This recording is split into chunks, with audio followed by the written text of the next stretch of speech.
Et quand vous libérez les brebis et qu'elles connaissent leur chemin, elles y vont toutes seules. Et ma sœur a ouvert l'enclos de l'étable au moment où le train arrivait. Elle pouvait dire « Arrêtez, arrêtez !» Elles ne connaissent pas la voix de ma famille. Elles connaissent la voix du berger. Donc les brebis ont foncé, comme d'habitude. Alors il y en a une, elle a été coupée en deux par le train. Une autre a fait une crise cardiaque devant le train et morte. La troisième a tellement été blessée qu'il a fallu l'achever. Mon père, je ne sais pas s'il le sentait, mais tous les soirs il appelait « Ça va le troupeau, ça va le troupeau ?» Et le soir-là, il a appelé « Ça va le troupeau ?» Il y en a 3 en moins. Jésus ne nous fera jamais ça. C'est lui qui donne sa vie pour ses brebis. Et il est tous les jours avec nous. Tous les jours avec nous. Donc je pense que mon père après, il n'a plus jamais pris de vacances.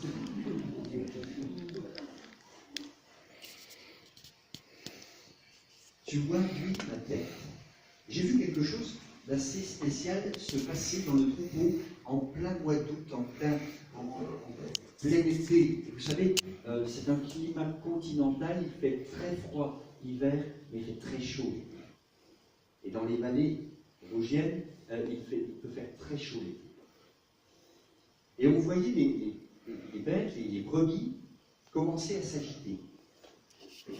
Elles se tapaient la tête par terre. Elles se... Je ne vais pas le faire avec ce que elles se tapaient la tête contre les troncs d'arbres.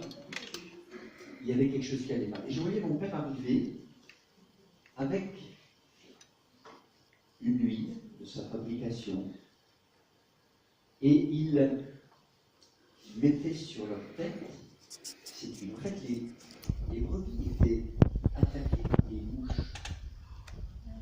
Et les mouches venaient pondre leurs œufs sur la tête de la brebis. Et quand l'œuf éclot, la larve pénètre sous la peau et te rentre dans le cerveau. Donc la brebis de l'esprit va nous conduire dans toute la vérité. On a besoin, dans le domaine de la restauration de l'âme, de marcher dans la vérité. Parce que ce n'est pas du tout d'être remis de vous, de marcher, d'avancer, si c'est pour être sur un chemin de traverse qui vous emmène dans le fossé. Donc, il y a du tri à faire dans vos pensées. Et combien de braves bien-aimés que j'ai accompagnés étaient complètement perturbés par les mouches qui avaient pondu et qui volaient encore. Des pensées, quand les pensées s'agitent en foule au-dedans de nous, comment faire? Et à la conversion, on a encore notre cerveau, non? On a encore notre réflexion. Et le diable qui le sait, qui n'est plus, on est le temple du Saint-Esprit, hein, mais il essaye d'attaquer. Un ami à moi qui est pilote de ligne me disait, tu sais, on est comme les tours de contrôle. On ne peut pas empêcher les avions de voler, mais on peut leur demander de ne pas atterrir. On ne peut pas empêcher les oiseaux de voler, mais on peut les empêcher de venir faire leur nid sur notre tête. On ne peut pas empêcher les mouches de passer, mais on peut les empêcher de pondre. On ne peut pas empêcher les pensées de nous traverser, mais on peut les empêcher de s'installer. Je vous rends ce témoignage que, à cause de nombreux accidents que j'ai vécus, j'étais devenu quelqu'un de très craintif. Eh bien, je peux vous dire qu'avec l'aide du Seigneur, ces mouches-là ne pondent plus dans ma tête. Et quand elles arrivent, je dis, dehors, je vous connais vous. Vous m'emmenez toujours vers le scénario le plus noir. Et comme je le disais ce matin, j'ai appris à résister et à prendre autorité. Il y a dans notre âme des croyances. Et les croyances peuvent être fausses ou vraies. Rapidement, je vais vous mettre devant un petit tableau qui est tout simple et qui dit ceci. Et c'est profondément vrai. ou fausse croyance. Je peux même vous le laisser en cadeau. Vous avez vu les cadeaux?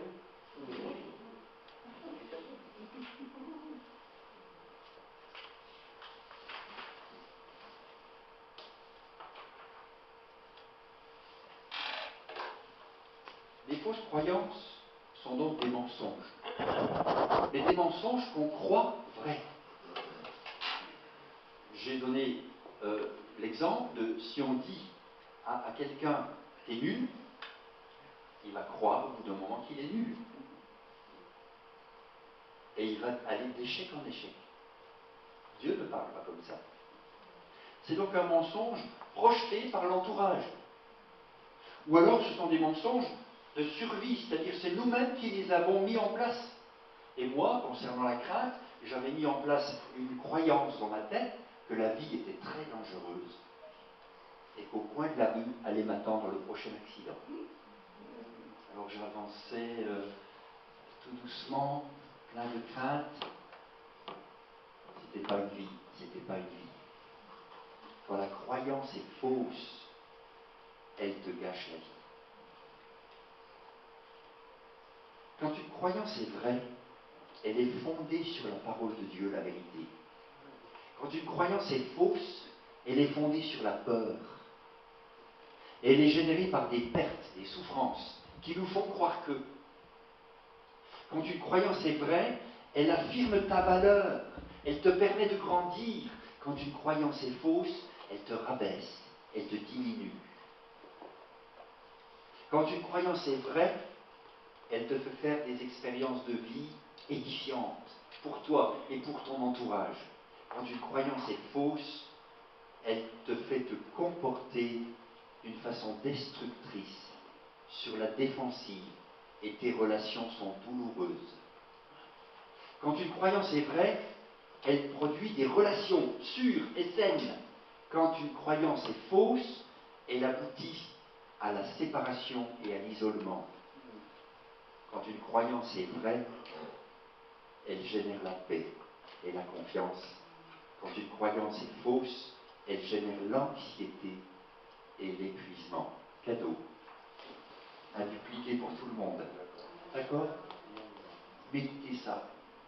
Et souvenez-vous que le Seigneur des mouches veut pondre dans vos pensées. Vous allez le laisser faire? Non. Vous ne serez pas restauré si vous le laissez faire. Si après mon passage, vous dites bah, c'était bien, mais ce soir viens pondre. Fais penser à toi. Quand une maison est balayée et ornée, l'ancien propriétaire essaye de revenir. Il voit que la maison est propre. Il va en chercher cette autre. Il faut vraiment, vraiment arrêter de passer de l'Église au monde, du monde à l'Église, de l'Église au monde. C'est pas ça la vie chrétienne. C'est pas ça la restauration de l'âme. Dieu veut restaurer ton âme pour que ça dure. Amen. Et on s'est tous fait avoir avec les mouches et leurs petits œufs. On s'est tous fait avoir avec les pensées qui nous ont trompés. Et je bénis Dieu parce que ta parole est la vérité. Amen.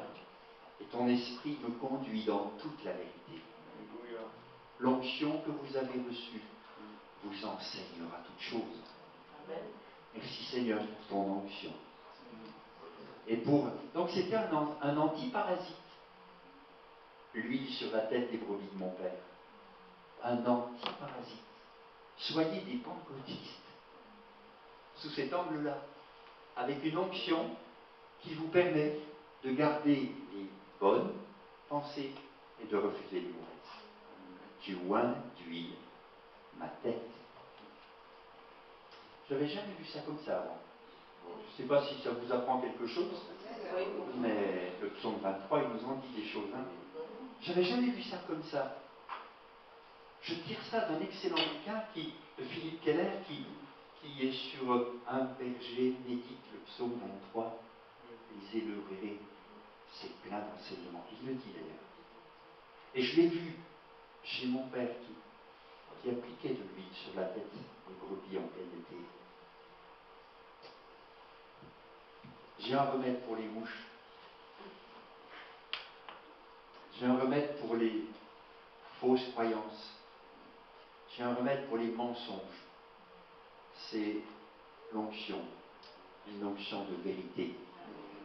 Et vous allez voir, hein, je l'ai dit ce matin, la restauration est quelque chose qui est très attaqué. Il y en a un qui ne veut pas que tu te rétablisses. Il y en a un qui veut te maintenir dans l'échec, dans la douleur, dans quelque chose qui va gâcher ta vie. Mais le Seigneur, je suis sûr qu'il te parle maintenant. Il te dit, fais attention à ce que tu acceptes, à ce que tu reçois comme pensée dans ton cœur. Est-ce que c'est conforme à la parole? Passe tes pensées au filtre de la parole. Et si ça ne passe pas le filtre de la parole, rejette ces pensées. Plus je marche avec Dieu, plus je fais du tri dans mes pensées. Et plus je dis ça, franchement, je l'ai cru, je ne le crois plus. Vous m'avez suivi jusque-là? C'est dur alors de la sieste, le dimanche après-midi, de vous parler, mais je vous sens l'écoute quand même, c'est bien, merci beaucoup. Restauration et onction. Que Dieu vous donne de faire une application personnelle de tout ce qui vient d'être dit.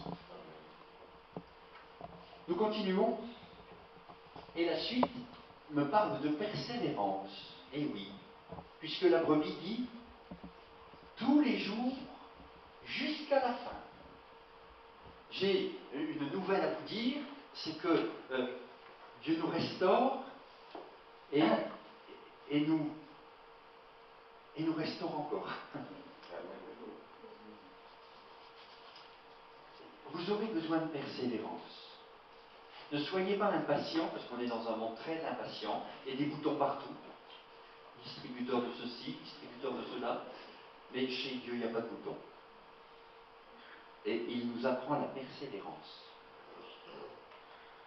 Persévérer dans la restauration.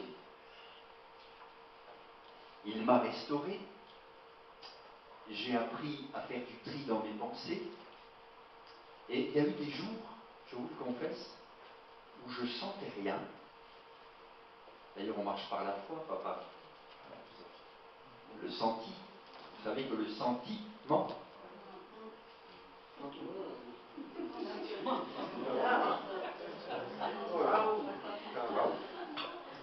Les gens qui disent il faut que je sente, faut que je sente, je leur dis non, il faut croire. Et des fois, tu sentiras l'inverse. Mais c'est là que la persévérance de la foi est drôlement utile. Parce qu'elle est fondée non pas sur ce que je ressens, mais sur ce que la parole de Dieu dit. Et je persévère. Alors, il y a des moments comme ça où on passe dans des vallées, c'est sombre, c'est... Mais tu es avec moi, et je persévère.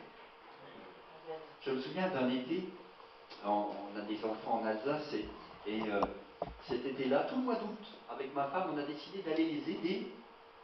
Ils venaient d'acheter leur maison, et au lieu d'années de vacances stylo, j'aime bien écrire, ça a été des vacances placo. On a posé du placo. Avec mon gendre, et ma foi, le mois d'août s'est écoulé à poser du placo, à faire des travaux dans la maison. Et je suis arrivé fin août, j'étais en poste pastoral à Valence, et je suis arrivé fin août. L'heure du départ arrivait de quitter Strasbourg, et je regardais à l'intérieur et je me dis, oh là là, je suis plus fatigué fin août que début août. Mes vacances m'ont épuisé. Et je ne vous cache pas que j'envisageais une rentrée un peu difficile. Et les chrétiens de Valence, ils attendaient un pasteur en forme, quoi. Il vient de prendre 4 semaines, quand même. Seigneur, qu'est-ce que je fais? Et je me tenais devant lui, je lui parlais de tout ça. Je dis, on peut parler de tout avec le Seigneur. J'ai fait une erreur, j'ai voulu aider, puis me voilà épuisé. J'ai fait une erreur, Seigneur. Et puis ce qui est fait est fait. Hein. On ne peut pas mettre marche arrière. Ok. Vous savez ce qu'il m'a dit à l'oreille? Persévère.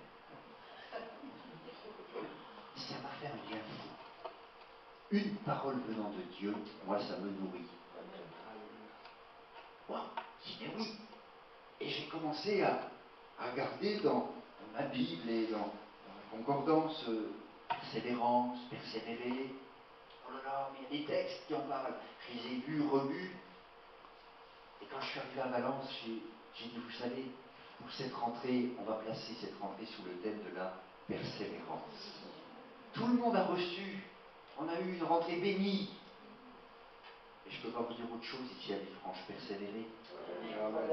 Tant que le Seigneur n'est pas revenu, persévérons. Non? La restauration durera si on persévère. Si tu te retires, Dieu prend pas plaisir en toi. Mais nous ne sommes pas de ceux qui se retirent pour se perdre, nous sommes de ceux qui persévèrent pour sauver leur âme. Celui qui persévérera jusqu'à la fin sera sauvé. Ça voudrait dire quoi d'avoir été restauré en 1975 et d'être à août en 2020? Je persévère. C'est une denrée rare, la persévérance. C'est pas souvent prêché, la persévérance. C'est pas à la mode, la persévérance. Mais c'est tellement utile, la persévérance. Parce que vous verrez que dans ces moments-là, il y a des choses qui s'approfondissent, qui se fortifient. Vous devenez plus fort parce que vous persévérez. On raconte l'histoire d'une nageuse qui avait pour objectif de croiser de rejoindre les continents, de partir d'un continent et d'aller à l'autre, mais pas dans la plus grande largeur, mais dans la plus petite largeur. Alors elle a fait tous les détroits à la nage. Alors, des fois c'est 20 km à la nage, des fois c'est 50. Et puis un jour, épuisée, elle s'est arrêtée de nager. Elle était accompagnée par une barque et quelqu'un qui était évidemment à côté d'elle. Elle a dit j'arrête, j'en peux plus. Elle est montée dans la barque. Elle était à quelques centaines de mètres du rivage. Il faisait un brouillard pas possible, on ne voyait rien du tout. Mais dans sa tête, c'était loin. Alors que géographiquement, c'était tout près. Et si cet après-midi, je pouvais te dire, hey, tu n'es pas loin de la ligne d'arrivée, persévère encore un peu. On ne sait pas que c'est utile de persévérer. Réfléchissez à ça. Mais la brebis le dit tous les jours, jusqu'à la fin. Elle ajoute encore quelque chose.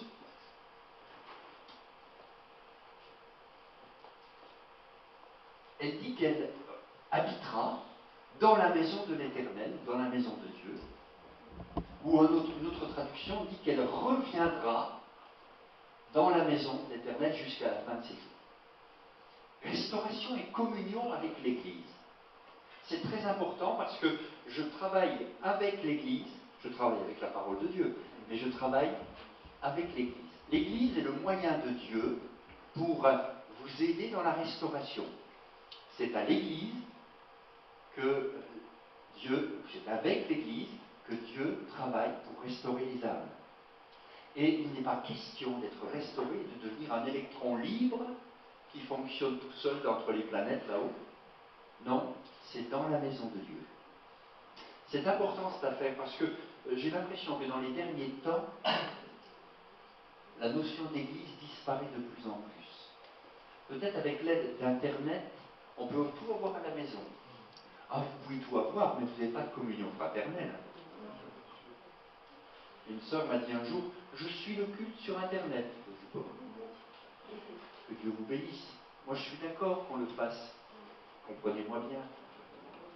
Si vous ne pouvez pas vous rendre à votre église locale, si vous êtes malade, si vous êtes en péché, mais sinon, allez au culte en chair et en os, en live, en vrai.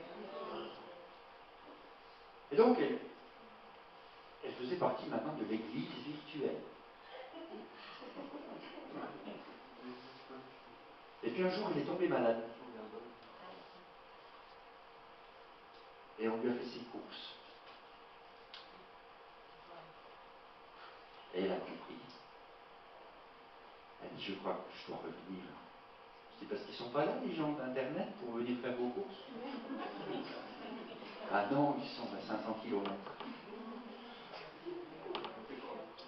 Mais la vraie église, elle était là à côté, et on ne l'a pas laissé tomber, on l'a secouru, on l'a visité, on lui a fait ses courses, puis maintenant elle est avec nous. Il peut encore regarder le culte sur Internet s'il veut, mais en replay. Le dimanche soir. Mais vous savez que ça existe, non? Oui, ça existe. Eh ben, alors, elle n'est pas bonne, mon idée? Moi, je crois qu'il n'y a pas au-dessus de l'église locale. Dieu travaille avec son église. Et je vous invite à vivre votre restauration dans la maison.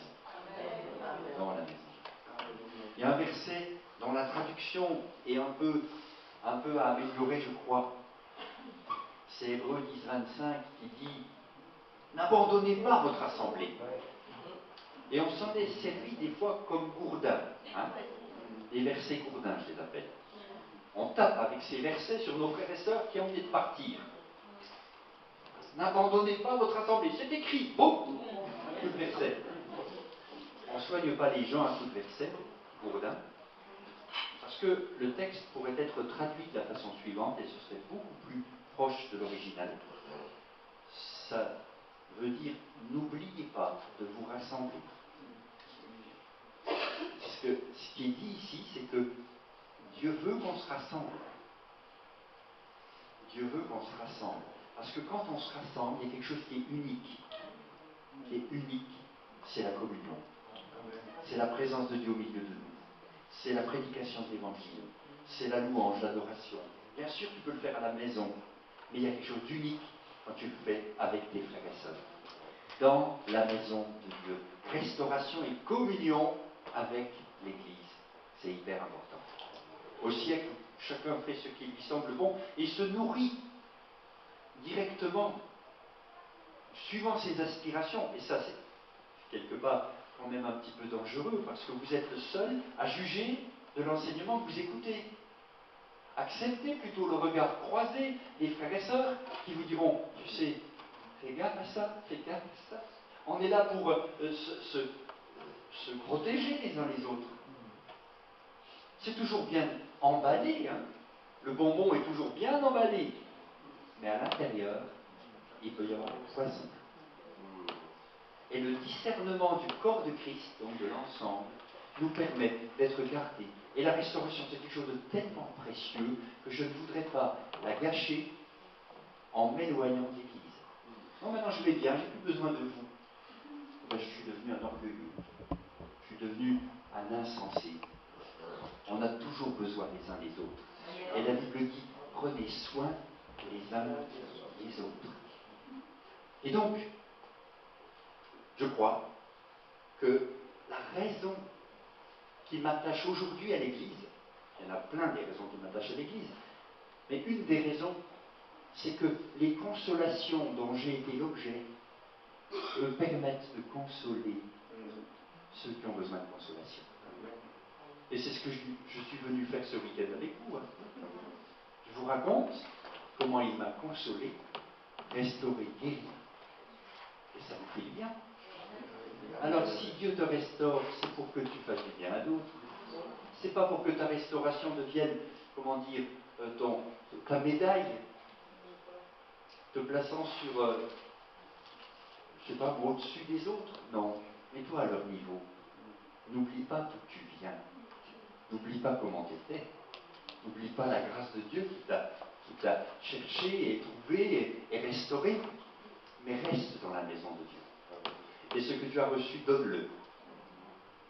Si tu le gardes pour toi, tu le perdras. Si tu le donnes, tu le retrouveras. Ça se passe en communion avec l'Église. Cette affaire-là, elle est hyper importante. La restauration n'est pas du nombrilisme égoïste. Non, Christ, je l'ai dit, est au centre de la relation d'aide biblique. Et c'est la gloire de Christ que nous cherchons. Amen. Et quand je regarde dans les églises où j'ai été pasteur, je regardais les gens, un tel, c'était un SDF. Celui-là, il était drogué. Celle-là, elle était prostituée. Celui-là, il était malade, il était à la limite de la mort. Et ils sont là. Et ils sont là, et ils louent le Seigneur avec moi. Ah, je trouve ça génial. moi j'ai rien trouvé de mieux que l'Église. Et je suis un fidèle partisan, défenseur de l'Église de Jésus-Christ. Parce que la restauration se fait dans le cadre de l'Église.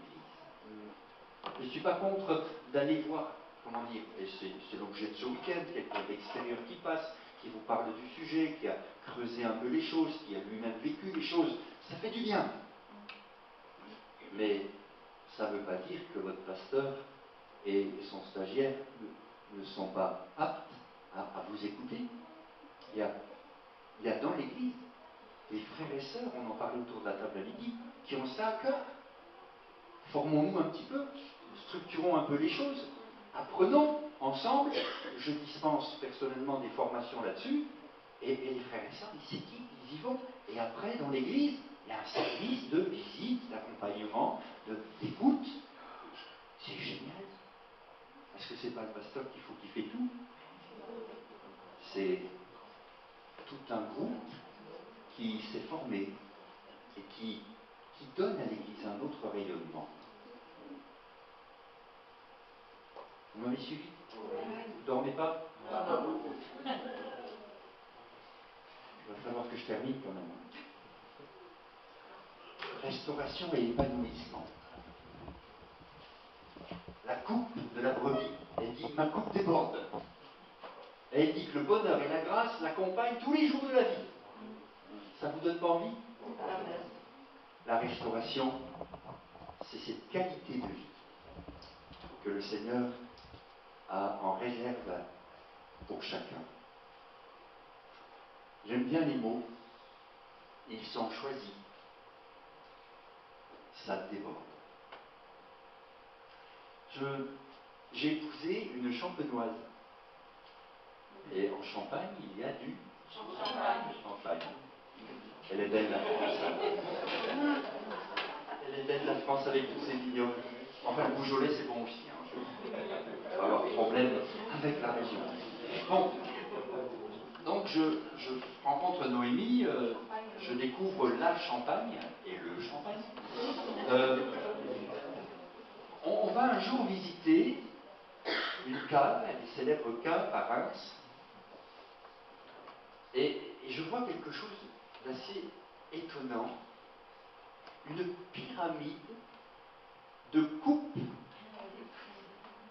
à champagne. Vous savez, ces coupes rondes, voilà, on en a posé plein, on en a posé dessus, posé dessus, posé dessus, posé dessus, posé dessus, et c'est une vraie pyramide, et tout en haut, il n'en reste plus qu'une. Et l'homme arrive avec une énorme bouteille. Alors il paraît que ça s'appelle, c'est des noms bibliques, Salmanazar, Nebuchadnezzar. Bon, bref. Oui, c'est des magnums, c'est impressionnant, impressionnant. Et il ouvre, il débouche, ça fait un bruit pas possible. Bon. Et le champagne est versé dans la coupe d'en haut. Et vous savez, les bulles, ça déborde. Et il continue de verser. Et les coupes en dessous, l'une après les autres, les unes après les autres, vont se remplir. C'est exactement ça que Dieu prévoit pour chacun de nous. D'être des gens qui débordent sur les autres. Parce que ta restauration, elle est faite d'abord pour toi, c'est sûr, mais pour déborder sur les autres. Et est-ce que tu veux déborder sur ton frère, ta soeur, sur ton voisin, ta voisine, qui est peut-être encore pas dans l'église aujourd'hui, mais quand il va voir, qu'est-ce qui est arrivé? Mais qu'est-ce que t'as? Mais t'es plus pareil, quoi. Eh bien oui, je déborde. Je déborde. C'est des bons débordements. Ceux-là, ce sont de bons débordements. Vous avez compris que quand la grâce de Dieu coule et qu'elle déborde, je répandrai mon esprit. Et ça déborde. Et à la Pentecôte, ça débordait. Et il y avait déjà 3000 âmes devant l'église. Devant la salle où j'étais réuni, 3000 personnes se convertissent. Moi, je crois que Dieu est le Dieu de l'abondance et que le thème de la restauration, c'est un thème qui débouche là-dessus. Soyons des églises où les âmes sont restaurées, et moi je vous prophétise quelque chose, c'est que les coupes d'à côté qui sont vides, elles vont se remplir. Ça va venir en vous et puis ça va déborder sur les autres autour. Je crois à ces choses. Je crois que Dieu n'en a pas fini avec son Église. C'est nous qui avons rétréci la pyramide. C'est nous qui avons dit, bon, une coupe, ça suffira, la mienne. Non.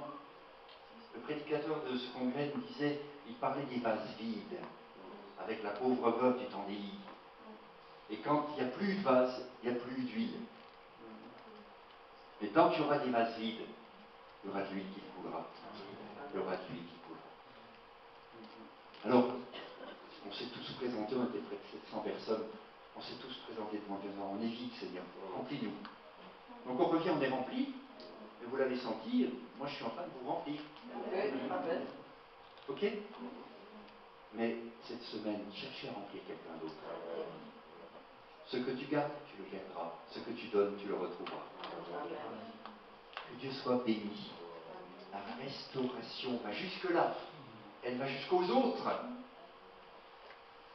Je suis sauvé pour que d'autres en profitent. Je suis restauré pour que d'autres en profitent. Je vous dis ces choses pour vous donner envie d'être en bénédiction à d'autres autour de vous. Et bien voilà, on y est quand même arrivé à la fin du psaume 23. Et nos coupes débordent, non? Nos coupes débordent. Je propose qu'on remercie le Seigneur ensemble, qu'on bénisse Dieu ensemble, que vraiment on envisage les choses comme la parole de Dieu l'annonce, comme ce psaume l'annonce. Il restaure ton âme, il le fait, il est en train de le faire. Laisse-le travailler, ça prendra le temps que ça prendra, mais souviens-toi que demain, ta coupe débordera de joie, de bonheur, de grâce, et que, épanoui que tu seras, tu donneras envie à d'autres de connaître ton secret, de connaître le Seigneur qui t'a restauré. Amen. Que Dieu vous bénisse. Seigneur, merci.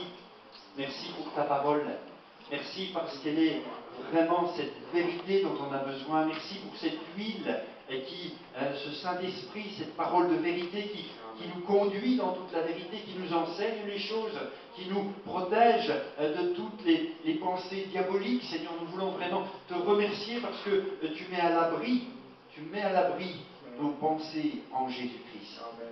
Nous venons encore cet après-midi devant toi, souvent avec un vase vide, avec, Seigneur, une âme qui a besoin de toi. Je te remercie pour ta maison, l'Église. Je te remercie pour ce qui s'y passe. Je te remercie pour ce qui est annoncé. Je te remercie pour la prédication de ta parole, la prière, les soins les uns aux autres. Je te remercie pour ça. Je te remets cette assemblée de Villefranche et de Tarare. Je prie, Seigneur, que ces endroits soient des lieux de restauration où ton esprit agit, où ta parole est expérimentée par les uns, par les autres. Je prie que se lèvent des hommes, des femmes et qui seront capables d'écouter, d'accompagner, d'aider. Je te prie, mon Dieu, de susciter cela et de permettre que cette assemblée demain se lève dans cette ville comme un flambeau pour témoigner de ta grâce, de ta bonté et du bonheur qu'il y a à te connaître. Amen. Seigneur, je sais, pour l'avoir expérimenté, qu'on a tous besoin de bonheur. On a tous besoin de ta grâce. On a tous besoin de persévérance.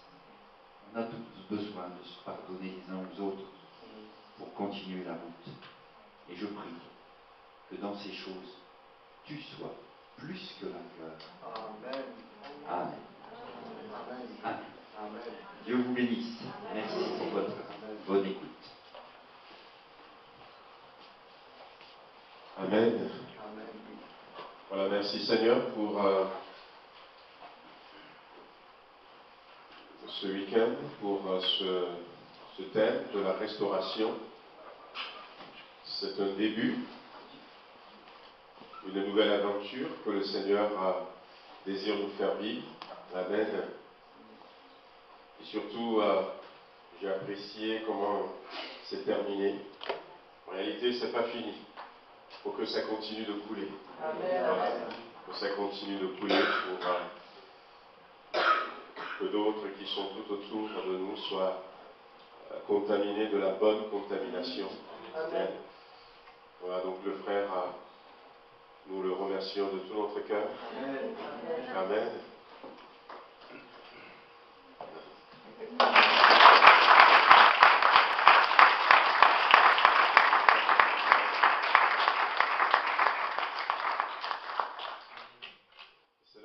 rend compte que, quel que soit là où on est, donc il est à la retraite, ça fait voilà, quelques temps, mais encore très utile. Voilà, là où on est, eh bien, avec Dieu, ce n'est pas une fin en soi. Voilà. Quand on se donne au Seigneur, quand on se laisse conduire, il peut nous utiliser, quel que soit là où on est, pour continuer à être une bénédiction pour ceux qui nous entourent. Amen. Voilà, donc nous sommes à votre disposition. Si certains désirent aller plus loin, avoir un peu plus de prière, il n'y a pas de souci. Hein, donc je suis là, Bertrand est là. Et puis on est en train de réfléchir. On en a parlé donc ça hier. On va voir un peu comment mettre en place une équipe de visite avec des volontaires qui vont recevoir quand même une formation pour que nous puissions continuer à être cette coupe qui déborde. Amen. Cette coupe qui déborde. Quand le frère parlait de ça, ça m'a renvoyé à l'image d'un autre psaume, qu'il est bon et agréable pour des frères qui demeurent ensemble. J'ai retrouvé un peu une similitude. C'est comme de l'huile, là aussi, qui déborde sur la barbe, sur le bord du vêtement. Voilà, donc comme une rosée.